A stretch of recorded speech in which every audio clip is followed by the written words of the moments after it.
नमस्कार, आप देख रहे हैं न्यूज 21। मैं हूं आपके साथ रितिका पांडे। हमारे स्पेशल बुलेटिन अपना बिहार में बहुत बहुत स्वागत है आपका। पहली खबर नवादा से देख रहे हैं आप, जो आपको बता दें, नवादा में वारिसलीगंज थाना क्षेत्र में साइबर ठगी का एक बड़े गिरोह का पर्दाफाश हुआ है। रिलायंस और धनी फाइनेंस के नाम लेकर सस्ते लोन को झांसा देकर 4 गठों की ठगों को गिरफ्तार किया गया है। पुलिस ने मोबाइल फोन और लैपटॉप भी बरामद किए हैं। साथ ही नवादा एसपी अभिनव विधिमान के निर्देश पर वारिसलीगंज पुलिस ने भवानी बीघा गांव के छापेमारी की है। इस दौरान 4 साइबर ठगों को गिरफ्तार किया गया है, जिनके पास से 9 मोबाइल फोन्स, 1 लैपटॉप और 1 टैब बरामद हुआ है। गिरफ्तार आरोपियों ने स्वीकार किया है कि वे संगठित गिरोह के सदस्य हैं, जो लोगों को सस्ते लोन का झांसा देकर भारी रकम की ठगी करते हैं और उनमें से करीबन 30% हिस्सा अपने लिए रखते हैं। पुलिस की जांच में ये भी बात सामने आई है कि ठगी के जरिए मिली राशि के आरोपी बड़े शहरों में महंगे मकान और माल खरीद कर आराम की जिंदगी बिताते हैं। वारिसलीगंज क्षेत्र में 18 से 30 वर्ष के युवा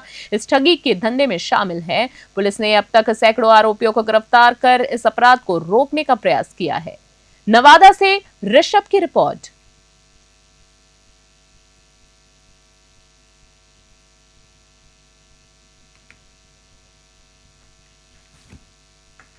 अगली खबर देख रहे हैं नवादा से, जहां आपको बता दें, जिले के नारदीगंज थाना क्षेत्र के पंथपा गांव में भूमि विवाद के दौरान हुई गोलाबारी में 2 लोग घायल हो गए हैं।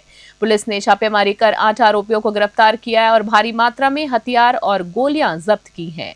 बुधवार दोपहर पंथपा गांव में भूमि को लेकर 2 पक्षों के बीच विवाद हो गया। विरोध के दौरान जमकर रोडबाजी और बाद में 8 राउंड फायरिंग कर दहशत फैलाई गई है। घटना पांडपा निवासी अर्जुन रविदास और पटना के नंदावा निवासी अरविंद सिंह उर्फ अरविंद पहलवान घायल हुए हैं, जिनमें प्राथमिक इलाज के बाद नवादा सदर अस्पताल भेज दिया गया है। पुलिस ने मौके से 4 राइफल, 1 रिवॉल्वर, 94 राइफल की गोलियां, 15 रिवॉल्वर की गोलियां और 3 वाहनों को जब्त किया है। गिरफ्तार आरोपियों में आरा, नालंदा, डुमराव, पालीगंज, शेखपुरा और नौबतपुर के व्यक्ति शामिल है। नवादा से ऋषभ की रिपोर्ट।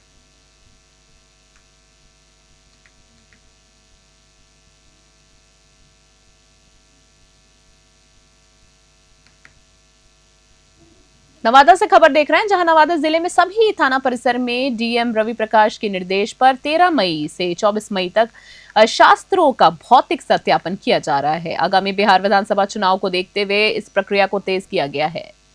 साथ ही आपको बता दें, डीएम के आदेश पर जिले के सभी थानों में आर्म्स लाइसेंस धारकों ने अपने शास्त्रों का भौतिक सत्यापन कराया जा रहा है। राजौली थाना प्रभारी सीओ गुफरान मजहरी ने बताया है कि चुनाव की तैयारियों के मद्देनजर इस सत्यापन को आवश्यक माना गया है। सभी शास्त्र धारकों को सुबह 10 बजे से शाम 4 बजे तक निर्धारित थाने में अपने शस्त्र लेकर पहुंचना होगा। सत्यापन के दौरान थाना अध्यक्ष राजेश कुमार, अपर थाना अध्यक्ष अजय कुमार समेत कई अधिकारी उपस्थित रहे हैं। सभी थानों के सीईओ को भी सत्यापन के लिए तैनात किया गया है। डीएम ने निर्देश दिया है कि ये प्रक्रिया समय सीमा के भीतर पूरी हो जाए, ताकि आगामी चुनाव में सुरक्षा व्यवस्था मजबूत हो सके। नवादा से ऋषभ की रिपोर्ट। 15 गोली इसकी रिवॉल्वर की जब्त की गई है। उन लोग जो आए थे, 3 गाड़ी वो भी जब्त की गई है। उसमें एक थार गाड़ी है, एक टाटा पंच गाड़ी है, एक फॉर्चूनर गाड़ी है। ये विवाद का मुख्य कारण है कि वह ज़मीन जो है उस पर अभी कुछ ही महीनों पहले बताया जा रहा है कि उसकी रजिस्ट्री किसी और व्यक्ति के नाम में की गई है। वहाँ पर पहले से ही कुछ व्यक्ति पर्चा लेकर रह रहे हैं। उसी को खाली कराने के विवाद में आज की जो है घटना घटित हुई। कहाँ से लोग आए सर? इसमें जो लोग डिटेन हुए हैं, तो कुछ लोग उसमें पालीगंज के हैं, कुछ लोग नालंदा से हैं, कुछ लोग पटना से भी हैं। टोटल 8 लोगों को अभी तक डिटेन किया गया है। इस घटना में 2 लोग अभी तक जो सामने हैं, 2 लोग जख्मी हैं, जिनका इलाज सदर अस्पताल नवादा में चल रहा है। भागलपुर में आगामी चुनाव को लेकर तैयारियां जोरों पर हैं। जिलाधिकारी डॉक्टर नवल किशोर चौधरी ने मंगलवार को अधिकारियों की टीम के साथ ईवीएम वेयरहाउस का निरीक्षण कर सुरक्षा और प्रबंध व्यवस्था का बारीकी से जायजा लिया है।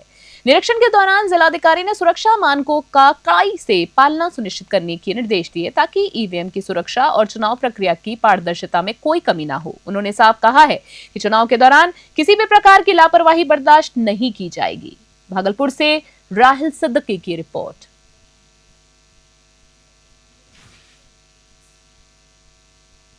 अभी ईवीएम वेयर हाउस है। अभी माननीय भारत निर्वाचन आयोग के निर्देशानुसार हमारे यहाँ FLC चल रहा है, जिसमें सभी राजनीतिक दलों के प्रतिनिधियों को भी हम लोगों ने FLC को प्रोसेस को देखने के लिए आई कार्ड भी इशू किया है और उनसे अनुरोध भी किया है। वो लोग प्रतिदिन आते भी हैं और इसमें मैं भी निरीक्षण कर रहा हूँ। हमारे समस्त अधिकारीगण लगे हुए हैं और इस पर हम लोग देख रहे हैं कि जो भारत निर्वाचन आयोग का निर्देश है उसका 100% अनुपालन है और हमने सभी अधिकारियों को, कर्मियों को, सभी लोगों को निर्देशित भी किया और हम लोग सुनिश्चित करा रहे हैं। भागलपुर में जीवन जागृति सोसाइटी ने बच्चों के बीच सड़क सुरक्षा को लेकर जागरूकता फैलाने के लिए हेलमेट वितरण कार्यक्रम का आयोजन किया है। इस अवसर पर हेलमेट के एक बड़े मॉडल का भी उद्घाटन किया गया। जीवन जागृति सोसाइटी के अध्यक्ष डॉक्टर अजय सिंह ने बताया कि उनका उद्देश्य बच्चों के बचपन से ही हेलमेट पहनाने और ट्रैफिक के नियमों का पालना कराने की आदत डालना है। ट्रैफिक डीएसपी आशीष सिंह ने इस पहल की सराहना करते हुए कहा है कि यदि बच्चों को शुरू से जागरूक किया गया तो भविष्य में सड़क दुर्घटनाओं में काफी कमी आएगी। भागलपुर से राहिल सिद्दीकी की रिपोर्ट।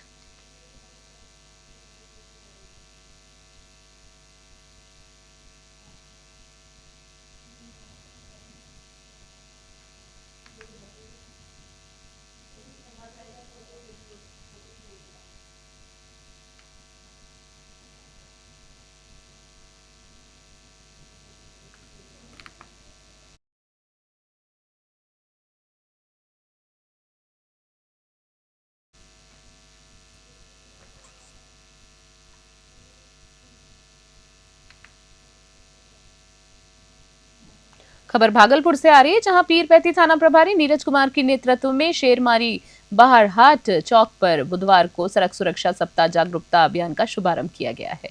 इस कार्यक्रम में दोपहरिया वाहन चालकों को हेलमेट प्रदान कर उसका सम्मान भी किया गया। इस दौरान हेलमेट के साथ मोटरसाइकिल चलाने वाले चालकों को गुलाब का फूल देकर सम्मानित किया गया है। चालकगण ने इनकी पहल को सराहना करते हुए सड़क नियमों का पालना करने का संकल्प लिया। साथ ही थाना प्रभारी नीरज कुमार ने बताया है कि अभियान 27 मई तक चलेगा और पूरे थाना क्षेत्र में आयोजित किया जाएगा। मैं 100% तो नहीं मगर 100% ये कह सकता हूँ कि अगर हम कुछ सड़क दुर्घटना के आंकड़ों पर अगर नज़र डालते हैं तो 2019 के अगर सड़क दुर्घटना के आंकड़ों पर डालते हैं तो 1000 मौत में 26 मौत जो है सड़क दुर्घटना के कारण होती है। और जिसमें से जो दुर्भाग्यपूर्ण स्थिति क्या है जो हमें अचंभित करती है, उसमें से आधी जो मौतें हैं वो 2 पहिया वाहन के कारण होती है। 2022 के आंकड़े बताते हैं कि भारत में 1,68,000 मौत जो है सड़क दुर्घटना में हुई थी। उसके बाद जो लगभग 3-4 सालों में जो 75,000 जो मौतें हुई हैं उसमें से 50,000 मौतें सड़क 2 पहिया वाहन में ऐसे वाहनों के साथ हुई है जिसने हेलमेट नहीं लगाए थे। जमुई जिले के अलग अलग इलाकों में बुधवार को वज्रपात की 2 घटनाएं सामने आई हैं। एक व्यक्ति की मौत हो गई जबकि एक वृद्ध गंभीर रूप से झुलस गया है। पहली घटना साजा प्रखंड के केशोपुर पंचायत अंतर्गत महीचंद्रा गांव की है, जहां तेज बारिश में मवेशियों को सुरक्षित स्थान पर ले जाए जा रहे माधव यादव 55 वर्ष वज्रपात की चपेट में आ गए हैं। वे गंभीर रूप से झुलस गए और घटनास्थल पर ही उनकी मौत हो गई है।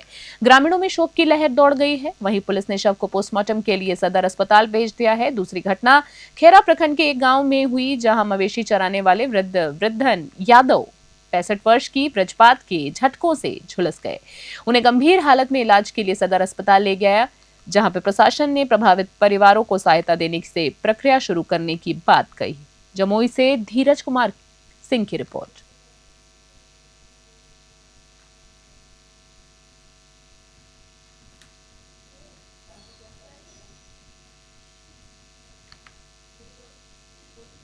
पटना से खबर देख रहे हैं। मुख्यमंत्री नीतीश कुमार ने सैदपुर नाला पर पहाड़ी तक भूमिगत नाला और उसके ऊपर 4 लेन सड़क पर निर्माण कार्य का निरीक्षण किया है। 4 लेन के बाद उन्होंने अधिकारियों को कार्य में तेजी लाने के भी निर्देश दिए हैं। इसके बाद शीतला माता फ्लाईओवर के पास सैदपुर नाले, ड्रेनेज पाइप प्लांट और पहाड़ी क्षेत्र का जायजा लेते हुए मुख्यमंत्री ने कहा है कि 4 लेन सड़क बनाने से सैदपुर, राजेंद्र नगर और गायघाट और पहाड़ी क्षेत्र में ट्रैफिक जाम की समस्या खत्म होगी। ये सड़क न्यू पटना बाईपास से जुड़ने का एक वैकल्पिक मार्ग की प्रदान करेगी। नगर विकास विभाग के तहत बुडको इस परियोजना पर लगभग 260 करोड़ रुपए की लागत से काम कर रहा है। सैदपुर नाले की लंबाई 5.61 किलोमीटर है और ये घटना 9 ड्रेनेज पाइपिंग स्टेशन तक एक सीवर ट्रीटमेंट प्लांट के पानी का बहाव संभालता है। पटना से ब्यूरो रिपोर्ट।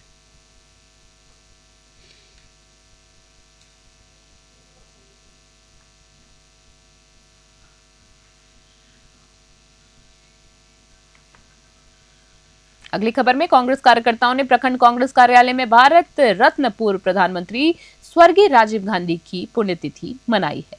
कार्यक्रम में दोनों प्रखंडों की कांग्रेस कमेटी ने संयुक्त रूप से श्रद्धांजलि अर्पित की। साथ ही कुर्था और वंशी प्रखंड की कांग्रेस कमेटी ने राजीव गांधी के तैल चित्र पर माल्यार्पण कर उन्हें याद किया है। प्रखंड कांग्रेस अध्यक्ष राम विनय सिंह यादव और वंशी प्रखंड अध्यक्ष मोहम्मद कैफ ने पूर्व प्रधानमंत्री के लिए किए गए कार्यों का वर्णन किया और उनके अधूरे सपनों को पूरा करने का संकल्प लिया है। उपस्थित सभी कार्यकर्ताओं ने एकजुट होकर उनके आदर्शों को आगे बढ़ाने का प्रण लिया।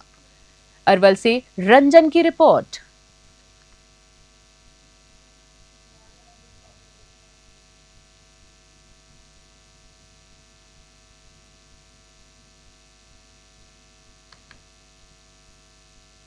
जमुई से खबर देख रहे हैं आप, जहां जमुई जिले के क्योल नदी घाट में एनजीटी को रोक के बावजूद खनन विभाग द्वारा बंदोबस्ती नहीं किए जाने के से बालू माफियाओं में सक्रियता बढ़ गई है। मलयपुर थाना पुलिस ने गुरुवार को अवैध बालू उत्खननों में 3 ट्रैक्टर जब्त कर बड़ी कार्रवाई की है। पत्नेश्वर पुल के दौलतपुर तक क्यूल नदी घाट में बालू माफिया लगातार अवैध उत्खनन कर रहे हैं। साथ ही मलयपुर थाना पुलिस ने गुप्त सूचना के आधार पर छापेमारी की, जिसमें 3 बालू से लदे हुए ट्रैक्टर जब्त किए गए हैं। पुलिस बल की घेराबंदी और रणनीति के चलते माफिया भागने में सफल रहे। इससे पहले मार्च में भी बालू माफियाओं की हमला और गोलाबारी की थी पुलिस द्वारा, जिससे दोनों पक्षों में करीबन 10 राउंड फायर हुई। मलयपुर थाना अध्यक्ष विकास कुमार सिंह ने बताया है कि प्राथमिकी दर्ज कर आगे की कार्रवाई जारी है। बालू माफियाओं की बढ़ती सक्रियता के बीच प्रशासन की सख्ती बहुत ही आवश्यक है। जमुई से धीरज की रिपोर्ट।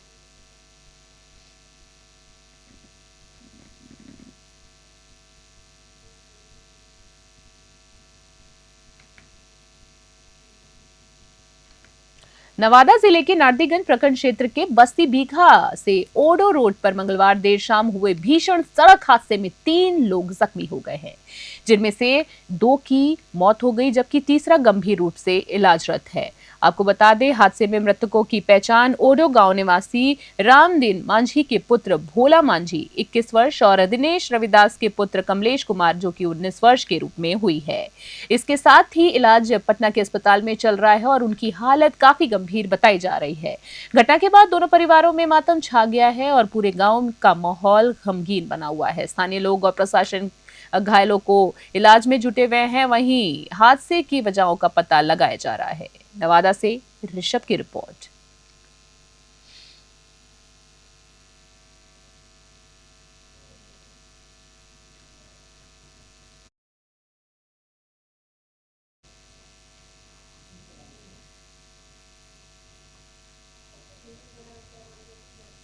अभी के हमारे स्पेशल बुलेटिन में फिलहाल इतना ही।